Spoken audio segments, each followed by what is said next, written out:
What's up, guys? Welcome to Straight from the Chest. My name is Justin Groth. Guys, I just want to take this time, like I always do, and thank you from the bottom of my heart for paying attention to this podcast, for listening to it, for giving me your time.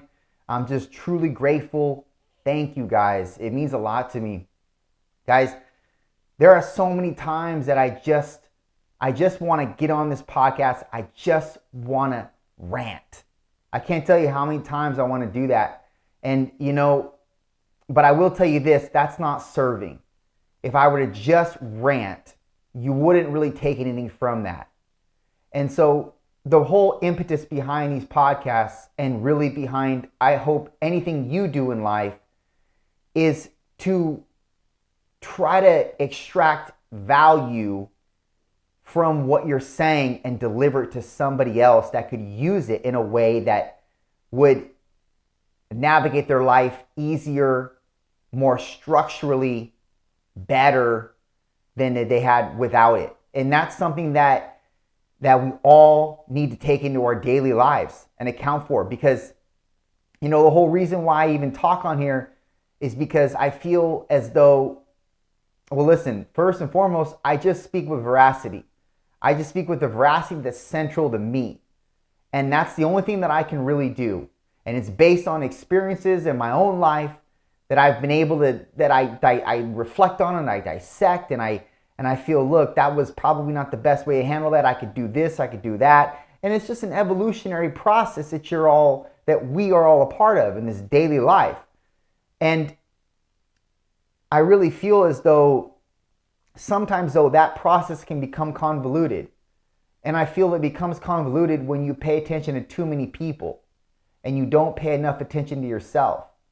And what do I mean by that? I mean, when you learn from so many different people and you stop to think for yourself as a result, because you just listen to so many.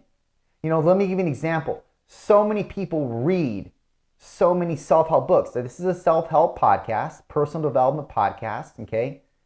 So just like this podcast, there's books that are based around personal development, self-help, self-improvement, etc.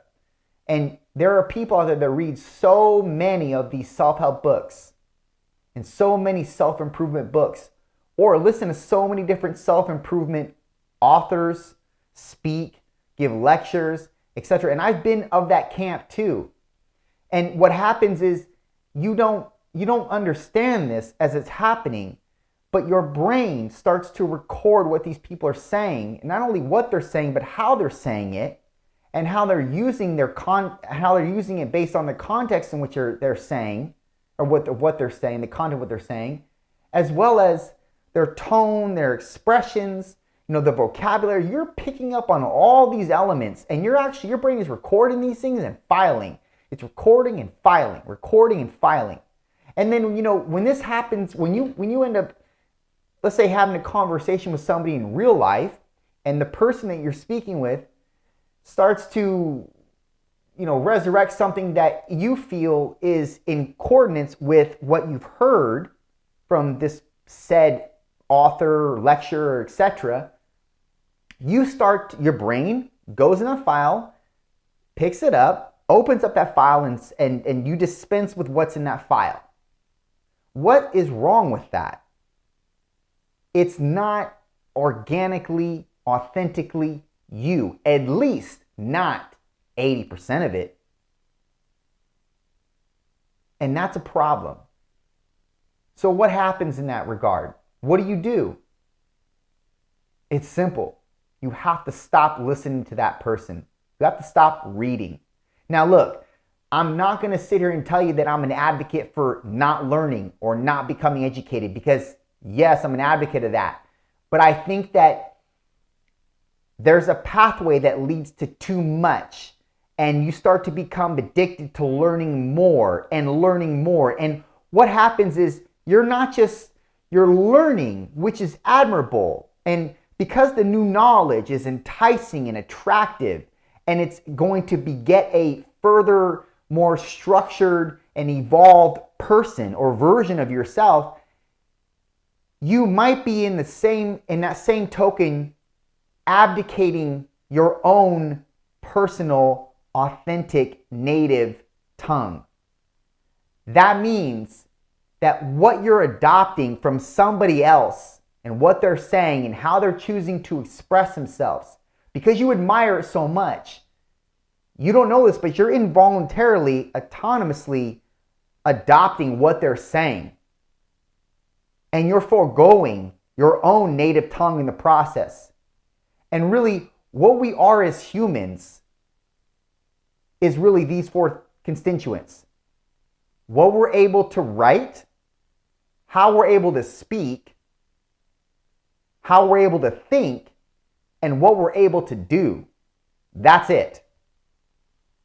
So if you end up not being able to think for yourself because you've now funneled and filled all these different, albeit prestigious people that you look up to and admire, and their specific axioms that they believe in, and their specific ideologies, idiosyncrasies, vocabulary, etc., you fill your brain up with them, you're just now a copy. And I know that that term doesn't sit well with anybody because nobody's trying to be a copy. Everybody wants to be an original. But here's how you become original. You learn when enough is enough, or you learn balance with that particular pathway that you're on in terms of learning more, and you actually start to apply more than you learn. And you apply by experiencing certain things or voluntarily immersing yourself in situations that you have to think for yourself for. If you don't do that, you'll never really fully understand your true and central veracity. Does that make sense? And it doesn't just apply to who you are or what you're trying to become or what you're trying to morph into. You can apply this to business ventures, to friendships, to relationships. If you start to morph yourself around a said person for so long, or a said construct for so long, you lose yourself and your own identity in the process. Because you're just now adopting what this person wants, what this person needs, what this business needs and wants, and what this business partnership needs and wants and is calling you to do or provide. And you're losing yourself in the process with regards to how you think it should be ran or how you think this interaction should be reciprocated. You're just doing and you're not thinking and you're not being enough. You're just doing, but arguably you're just doing autonomously what you've been trained to do subconsciously. Does that make sense? I hope it does. You're not talking back to me, so I don't really know. I don't really even know, but I hope it does. But basically, you have to understand that you have a strong native tongue. You have a strong native sense of thought and dissection and analyzation. And you have a strong native production. But the only way to tap into those those constituents is you have to be willing to almost release yourself of specific areas that you can get too immersed in and become too impressioned by, to the point where you lose your own authentic self in the process. And the reason why I'm speaking on this is because I've done it multiple times to people that deserve it and to people that don't deserve it, meaning deserve my full attention and people that don't deserve my full attention. And I'm applying it to people. I'm not obviously applying it to business ventures or business partnerships or to friendships. I'm applying it to relationships and my own specific personal agenda in terms of what I want to evolve to or what I want to evolve into. But I'll be honest, I started seeing myself as a reflection of this individual because I consumed so much of this person. And I don't know if you're like me, but I'm loyal to one thing. I might go left a little bit, I might go right a little bit, but I'm going to come right back to headquarters. And I'm going to kind of fixate on that central unit or that person in this particular example. And I consume so much because I'm obviously enticed and I'm captivated. And I know this person is proven and is grounded, and he or she's got a great following, and they know they have great credentials, and it's like everything is proven, so why not follow this particular outline? And I'll tell you why.